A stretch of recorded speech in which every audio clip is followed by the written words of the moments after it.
तो दादूपंथ जो है वो लगभग 500 साल से वहाँ पे है और दादू जी की समाधि वहाँ पे निर्मित है। तो दादू जी की जो समाधि स्थल है वहाँ से बिल्कुल सीमा के बिल्कुल पास में वहाँ पे रिको जो है अलॉट करा गया है राजस्थान सरकार द्वारा। रिको को वो जमीन दी गई है और रिको ने वहाँ पे आगे अपना जो पेड़ काटने की प्रक्रिया है वो पूरी तरह चालू कर दी है। करीब 30 से 40 हजार पेड़ जो है वो अभी तक वहाँ पे काटे जा चुके हैं और इससे ऊपर ही वो नंबर है। इसके अलावा ये पूरा जो आवंटन है ये 800 बीघा से ऊपर की जमीन है जिसको आवंटित करा गया है। इसमें 30 से 40 हजार पेड़ों के साथ साथ लाखों वहाँ पे पशु पक्षी हैं। आपने कई सारे वीडियोस भी वहाँ पे देखे होंगे। हमारे जो वहाँ पे चैनल है लोकल संत समाज के या दादू दयाल महाराज के, उन पे हमने दिखाया कैसे गायें भटक रही है। बाकी जो नीलगाय है और भी काफी सारे जानवर है, करीबन 1 लाख से ऊपर गाय जो पशु पक्षी हैं उनको दूसरी जगह जाना पड़ रहा है। वहाँ पे साथ ही जल स्रोत भी है, नाले हैं जो प्राकृतिक नाले, क्योंकि बिल्कुल पहाड़ी है, पहाड़ी के नीचे जो है जगह पे वहाँ पे वो पूरी नाले थे। उन नालों को बिल्कुल समतल करके आने वाले समय में पानी के सारे जो मार्ग हैं उनको रोक दिया गया है। ये करीबन 2000 मार्च 2025 से ये प्रोजेक्ट चालू हो रहा है और इसके साथ ही जो मिनिस्ट्री ऑफ फॉरेस्ट का जो अप्रूवल आया है सरकार के पास, जो रिको के पास अप्रूवल आया है, उस अप्रूवल के अंदर अभी तक 32 एनओसी की डिमांड उन्होंने करी है। यानी कि आप यहाँ पे रिको ला सकते हो लेकिन आपको 32 एनओसी प्रेजेंट करनी पड़ेगी। लेकिन वहाँ पे 32 में से एक भी जो एनओसी है वो अभी तक अपडेट नहीं करी गई है। और साथ के अंदर इसमें जो सबसे बड़ी दुविधा है वो ये है कि पेड़ पहले काटे जा चुके हैं और जो सर्वे रिपोर्ट है उस सर्वे रिपोर्ट के अंदर हम अटैच करके आपको डॉक्यूमेंट्स भी प्रोवाइड करेंगे। सर्वे रिपोर्ट में एक भी पेड़ वहां पे नहीं बताया गया, सारे झाड़ बताए गए।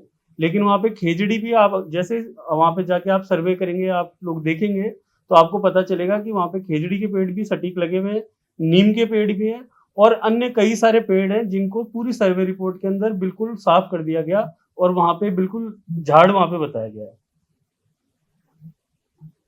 हम ये भी कह रहे हैं साथ में कि हम रिको के विरुद्ध में नहीं है, हम विकास के विरुद्ध में नहीं है, विकास होना चाहिए, हम बिल्कुल उसके साथ हैं। हमारा देश प्रगति करे, विकास हो, उसके लिए हम पूर्णतः सरकार के साथ हैं। लेकिन उसी जगह पे करीबन 3000 बीघा जमीन सरकार के पास और उपलब्ध है। हम सिर्फ इतना कह रहे हैं कि जिस भूमि पे जो बंजर भूमि है पास में ही, आप वहां पे इसको स्थानांतरण कर दीजिए, वहां पे आप रिको को अलॉट कर दीजिए। आप ये वन क्षेत्र को मत इस तरीके से उजाड़िए। और साथ में जो रिको ने वहां पे अलॉट भी करा, वो रेड जोन एरिया अलॉट करा है। तो अब आप समझ सकते हैं कि हमारे ऊपर कितनी विपरीत परिस्थिति आ गई है कि एक तरफ जहां ध्यान चलेगा, जहां पे नाम जप होगा, उसी के बगल में रेड जोन इंडस्ट्री का पोल्यूशन उन साधु संतों के ऊपर आएगा। तो कैसे वहां ध्यान के लिए वो अनुकूल व्यवस्था रहेगी और कैसे वहां पे नाम जप हो पाएगा।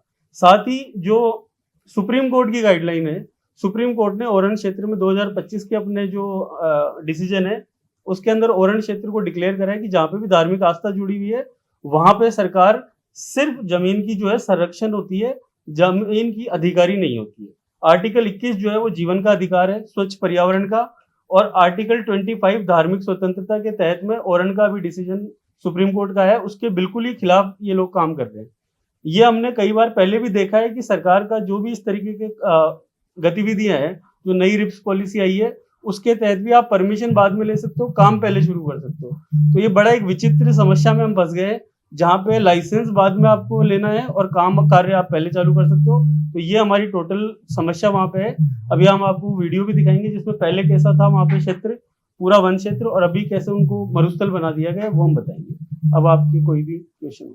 नहीं सर, देखिए 2025 में जैसे ही हमें पता चला तो राम रतन दास जी महाराज और हम पूरी टीम ने हर मंत्री को, एसडीएम को, कलेक्टर को, सबको हमने जा जाके ज्ञापन सौंपे और ये प्रक्रिया करीबन 6 महीने तक चलती रही। जब पेड़ भी वहां कट रहे थे तब भी हम लगातार कोशिश कर रहे थे कि शांति वार्ता से ही काम निपट जाए। जब वहां पे पेड़ बुरी तरह ही कटने लग गए तो हमने वहां पे 5 मार्च को पहली बार हम इकट्ठा हुए, 5 मार्च 2026 को, और वहां पे हमने आह्वान किया कि 15 तारीख तक आप इसकी कटाई पूरी तरह बंद कर दीजिए, नहीं तो हमें ना चाहते हुए भी शांतिपूर्ण धरना जो है वो लगातार चलाना पड़ेगा। तो 15 मार्च को फिर हम वहां बैठे, आज हमें 16 दिन वहां पे बैठे हुए हो गए। लगातार जो संत हैं वो तपस्या कर रहे हैं, 45 डिग्री की, आप लोग वीडियो भी देख रहे हैं, 45 डिग्री जो है तापमान वहां पे है। संतों की कई जो शारीरिक समस्याएं भी है वो भी चल रही है, लेकिन उसके बाद अभी लगातार हम धरना कर रहे हैं। 2 मई को अभी संतों ने वहां पे जीवित समाधि लेने की भी घोषणा करी है, जो कि हम कोशिश कर रहे हैं संतों को मनाने की, कोई ना कोई रास्ता निकलेगा, आप थोड़ा सा धैर्य रखें। मेरा कहना है कि राज्यवर्धन सिंह जी का डिपार्टमेंट है ये, और इसी तरह के वाली चीजें, क्या इनसे मिले थे आप?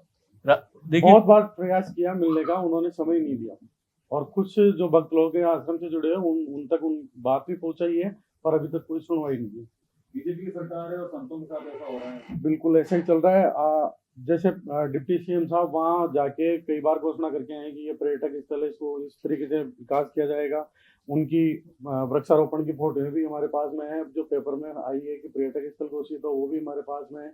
2025 ही नहीं, 2015-16 से वहाँ पर्यावरण संरक्षण का काम कार्य किया जा रहा है, पर अभी तक कोई सुनवाई नहीं है। सरकार वहाँ जा भी रही है, पर अभी तक सुनवाई नहीं। आपका कहना है कि ना राज्यवर्धन सिंह राठौड़ ने सुनवाई करी, जी। डिप्टी सीएम ने भी सुनवाई करी। जी, अभी डिप्टी सीएम साहब वहाँ पहुंचे थे, उन्होंने केवल आश्वासन दिया था कि 2-3 दिन में हम आपको जवाब देते हैं। आज 15 दिन हो गया, इसलिए संतों में आक्रोश है। आगे क्या रहेगा?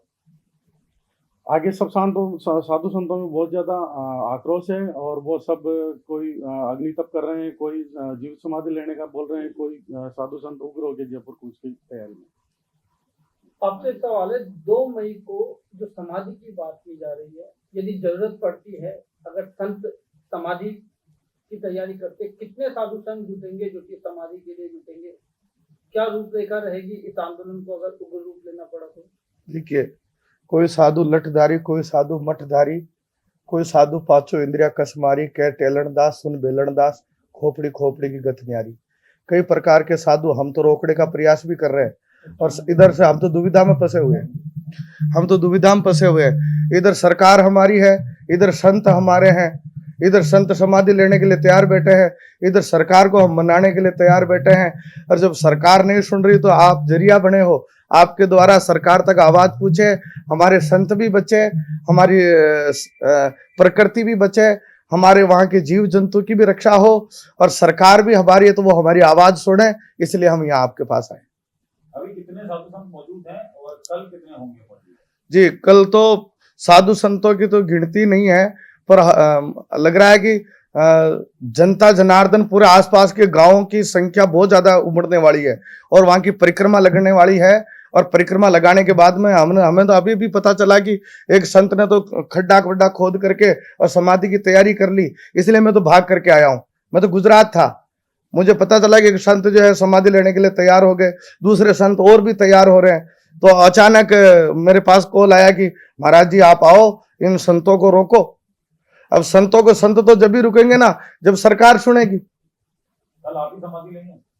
जरूरत पड़ी तो मुझे भी लेनी पड़ेगी, फिर सरकार नहीं, क्योंकि हमारा तो प्राण धन ही वही है, हमारा तो गोवर्धन है। हम मरने के बाद में हमारे फूलड़े वहीं डाले जाते हैं। तो अगर साधु समाज की नहीं सुनेंगे, प्रकृति की नहीं सुनेंगे, हमारी जब भी जरूरत पड़ेगी तो राष्ट्र के लिए तो बलिदान दे देते, तो हमारा तो राष्ट्र भी वही है, तो हमारी भी अगर बलिदान की आवश्यकता पड़ी तो हम भी देंगे। ओरण भूमि का मालिकाना हक किसका है, मेरा पहला सवाल है। और सरकार ने क्या उसको अवाप्त किया है? और यदि सरकार चाहे तो उसको कुछ भी बना सकती है, आपका क्या कहना है? जी, ओरण सरकार का है, हम तो कहते सरकार ही रखो, पर उसको उजाड़ो तो मत ना।